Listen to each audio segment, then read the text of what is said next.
This is Democracy Watch. Mark, we just watched the inauguration of Donald Trump. One of the first moves that he's expected to make is to ban birthright citizenship. So making it so that the U.S. government no longer recognizes the citizenship of children who are born into the U.S. to immigrants who lack legal status.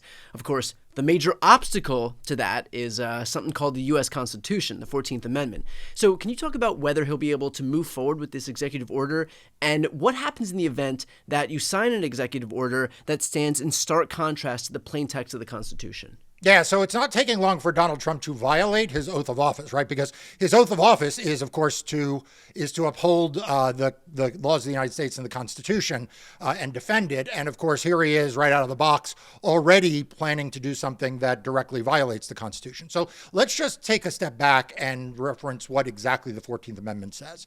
It says that all persons born or naturalized in the United States. Okay, so check, right? People born in the United States. And subject to the jurisdiction thereof. What are they talking about there? They're saying basically they're not the children of diplomats, right? Because if you're a foreign service officer from another country, you're serving in an embassy in the United States, you are not subject to the jurisdiction of the United States, right? You have diplomatic immunity. Your kids, your family, and your kids would as well. But if you're not born to a diplomat, right? You're born in the United States, not born to a diplomat. They are, quote, citizens of the United States and the state wherein they reside.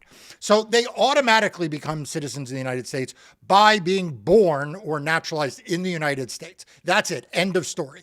And there is nothing Donald Trump can do to change that. He can't sign an executive order. He can't issue a policy. Congress can't even pass a law.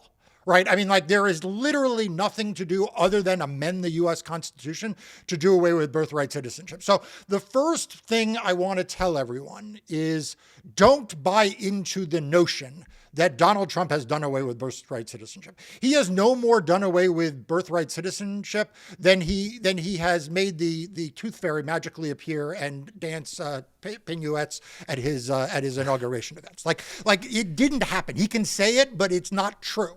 And we need to be clear about that. The second is that even this Supreme Court, as conservative as it is, will not find a way or even try to find a way around this constitutional provision. The Supreme Court in over the course of more than 100 years now has upheld birthright citizenship. And so this is being done for demagogic reasons. It is not being done because it's going to actually change the law or the practical effects of the U.S. Constitution. Mark, my pushback to that would be that nowhere in the U.S. Constitution does it afford a presidential immunity for criminal acts while in office, and they created that in deference to Donald Trump out of whole cloth. By the same token, it does say in the U.S. Constitution that someone who's engaged in insurrection or given aid or comfort to those who've engaged in insurrection won't be able to run again for federal office. And yet they did allow Donald Trump to do exactly that. So in both instances here, they either added something to the Constitution that doesn't exist in deference to Trump, or they took something away from the Constitution that does exist in deference to Trump. And so when Trump comes forward and says that he wants to end birthright citizenship, despite the fact that it's in the Constitution, does that give you some worry in terms of the moment that we're at right now, where the Supreme Court is effectively able to rewrite what the Constitution says to more closely align with either their political ideology or with Donald Trump himself?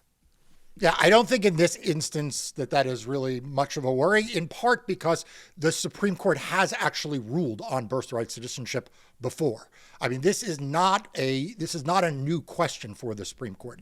Like I said, it came up more than 100 years ago. The Supreme Court recognized what the U.S. Constitution said with respect to birthright citizenship, and it has consistently held that. So I'm not here to defend the Supreme Court. I'm not here to defend the immunity ruling because, as you point, they made something up out of whole cloth. In fact, they made something up out of whole cloth, notwithstanding the fact that the framers did put immunity for members of the legislature, for Congress, and not for the executive branch. So it was sort of counter history, but it was not counter textual, right? It wasn't like against the text. And I agree with you also that on the Section 3 of the 14th Amendment on the disqualification, there the Supreme Court had to do a lot of dancing to get around that plain text by saying that it was not up to the states to make that determination. It was up to the federal government, to Congress to do that. Here, there just isn't any way that Donald Trump by executive order is going to be able to affect this. And I think by focusing on it in that frame of reference, we kind of miss the point here, which is that Donald Trump is demagoguing. He knows he can't do this. He is demagoguing it because he wants to set up a straw man that allows his supporters to believe that he has been thwarted by the big bad deep state. When this doesn't happen, he will blame the court. He'll blame, everyone except for him. And he'll say that he was thwarted by the deep state. He is trying to breed cynicism. He's also trying probably a little bit to work the refs, right? The Supreme Court says no here, and then he basically says, okay, well, you owe me on the next one. So I think that there's a lot of bad intent going on here, but I don't think it's going to do away with birthright citizenship. Well, to that point, then, we're seeing that Trump is basically testing the fence to see where it's weakest. And yet he mentioned in his inaugural address that he wants to restore the rule of law. That's the quote that he gave. I know that was especially striking to you. Can I have your reaction to that? I mean, it's like the arsonist saying that they would really like to do fire prevention. I mean, the reason why we have a crisis of rule of law in this country is because of Donald Trump. The reason why we have a crisis of democracy in this country is because of Donald Trump. The reason why we have the weaponization of government is because of Donald Trump. Let's remember, it was Donald Trump's first administration that led to a investigation of John Kerry, which Donald Trump's own political appointee said appeared to be politically motivated. It was Bill Barr who appointed John Durham to go after a cockamamie theory that led to acquittals. Donald Trump is the reason why we have a crisis in this country around democracy and rule of law. And for Donald Trump to stand on the stage and somehow claim that he is going to restore rule of law, that he's going to do away with the weaponization of government, while he is appointing an election denier to be his attorney general and a FBI director who literally published an enemies list. It is beyond comprehension that the mainstream media, that the legacy media does not call him out as directly as they need to. And it is the reason, frankly, why I'm fed up and why millions of Americans are fed up with the billionaire class that owns these news outlets. They're sucking up to Donald Trump. They're sitting on the stage with him. And here we are with straight news reporting, not you, but in too many quarters, saying that somehow he wants to restore the rule of law. Well, I think that's a good opportunity right here to point out that you founded Democracy Docket, which is the news outlet to focus on everything voting and elections. It's been a source of fearless journalism that sets itself apart from everything else in the media space that we've been seeing thus far. So just a quick note for people watching right now, if you want to support independent media as legacy media continues to drop the ball and bend the knee to Donald Trump and the Republican Party every chance it gets, please make sure to sign up. I'll put the link right here on the screen and also in the post description of this video. Mark, to that point, on the dais at the inauguration, in the second row was all of Donald Trump's cabinet nominees. In the first row was a gaggle of billionaires who basically own all of the communication platforms in the United States.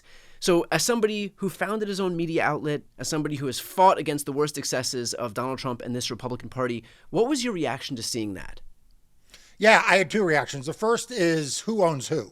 Like in this relationship, who owns who? Right. I mean, are they the ones in control of Trump, or are they the court jesters that Donald Trump summons when he wants a dinner companion, and he is putting them all in a box? But we know one thing: we know that there is an unholy alliance between them, where right now it is a one scratches the other's back, and vice versa. And the loser in all of this is the truth, and the loser in all of this are the viewers and the readers and people who rely on the news. So, that's the reason why, long ago I started Democracy Docket. It's part of the reason why, seems like just yesterday, but we're now in, I don't know how many episodes we've done together. Yeah, almost 250. Yeah, almost 250. Why this is so essential, because honestly, if it were up to the legacy media, they would be feting Donald Trump, as they are. Like literally feting him with like hors d'oeuvres and black tie and all that. That's what they'd be doing. And the losers would be the American public, and you and I and many, many others in the alternative and independent media space are here to make sure that doesn't happen. And I'm confident in the end, hopefully we will prevail. And finally, let's finish off with this. I know that a lot of people watch the inauguration take place, and they watch the fact that despite all of our best efforts, still Donald Trump was able to come out the victor and take the oath of office. Still, he was able to cast aside all of the prosecutions that were pending against him. So what's your message to those people in light of this, so as to reiterate the importance of making sure that we all stay in this fight? Yeah, so look, Donald Trump wants you to give up. Donald Trump wants you to believe that he is all powerful. That is why he is saying, I'm going to do all of these executive orders. I'm going to do away with birthright citizenship. I'm going to do this. I'm going to do that. He wants you to believe that you are powerless. and that there is nothing you can do. And if you are listening to this, the sound of my voice, and you are watching this video, I am here to tell you that is not true. We are building a new opposition movement. It is in its nascent period. It is just now Donald Trump taking power, and we need to make sure that at every stage, we make sure that people know what he is doing to them, what he is doing to screw senior citizens, what he is doing to harm the people who are the most vulnerable in our communities. And that's not going to happen through the legacy media. That's going to happen because of the good work, Brian, you do, hopefully some of the work I do with Democracy Docket. But most importantly, it's going to be because of the good work that all of the viewers do. So I want you all to stand up, not kneel down. I want you to be proud and not obedient. And mostly, I want you to share the word that Brian and I try to bring you to, of one of hope and one of optimism and one of defiance, that if we all stick in this together, we will survive these 4 years and our democracy will continue. Well, that was perfectly put. Exactly the message that I think that we need to send right now, especially on a day like today. Again, to those watching, if you want to support the invaluable work that Marc is doing, both in the courts and in the media space, please make sure to sign up for Democracy Docket. I'll put the link right here on the screen and also in the post description of this video.